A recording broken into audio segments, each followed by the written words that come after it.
Hello friends, welcome back to Media Talks. நான் உங்கள் மௌனிகா.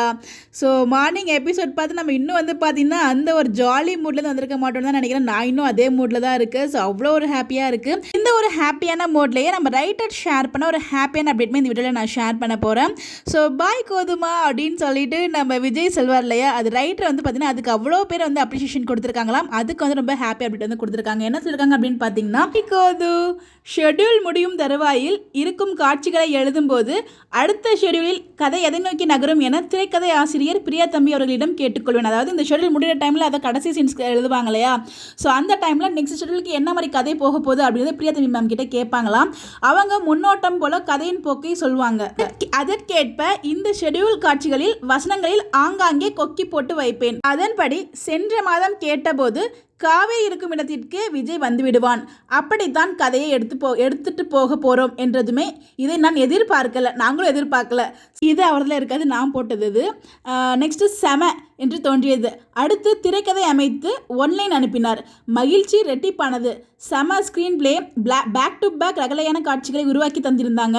இதற்கு வசனத்தால் நியாயம் செய்ய வேண்டும் என்பது ஒரு பக்கமும், இன்னொரு பக்கம் எனக்கு பிடித்த ஏரியாவான ரொமான்ஸ் வித் காமெடி என்கிற ஜானராகவும் இருந்ததில் ரிலாக்ஸ்டாக என்ஜாய் செய்து எழுதினேன்.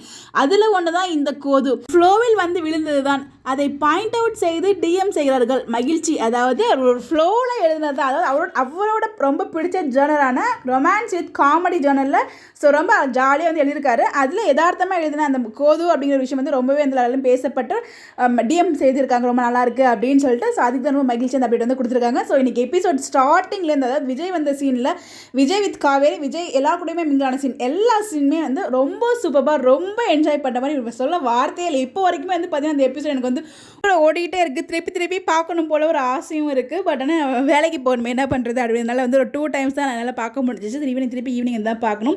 ஸோ எத்தனை பேர் இன்னும் என்ஜாய் பண்ணிட்டு இருக்கீங்க அந்த சீன்ஸுங்கிறத மறக்காமல் கமெண்ட்டில் ஷேர் பண்ணுங்கள். ஸோ உண்மையிலே பார்த்தீங்கன்னா வீக்காக்கு பேக்ரவுண்டில் ஒர்க் பண்ண நம்ம டேரக்டர், ரைட்டர், ஸ்கிரிப்ட் ரைட்டர் எல்லாத்துக்குமே பிக் ஒரு ஹேட்ஸ் ஆஃப். அப்படி எழுதப்பட்ட ஒரு கதையை இவ்வளோ அழகாக நமக்கு முன்னாடி காமிச்ச நம்ம வீக்கா, விஜய் அண்ட் காவேரி. ஸோ விஜய் பார்த்தீங்கன்னா ஆக்டிங் வைஸில் செம்மையாக பண்ணிட்டு இருக்காரு. காவேரி ரியாக்ஷன் வைஸில் செம்மையாக பண்ணிட்டு இருக்காங்க. 2 பேரும் ஒருத்தருக்கு சலிச்சவங்க இல்லைன்னு சொல்லி செம்ம தூள் பெர்ஃபார்மன்ஸ் நீங்கள் பண்ணிட்டாங்க. நாளைக்கு எபிசோடு எதிர்பார்த்துட்டு இருக்கேன். பாப்பா உங்களுக்கு கருத்துக்கள் மறக்காமல் கமெண்ட்டில் சொல்லுங்கள். பை.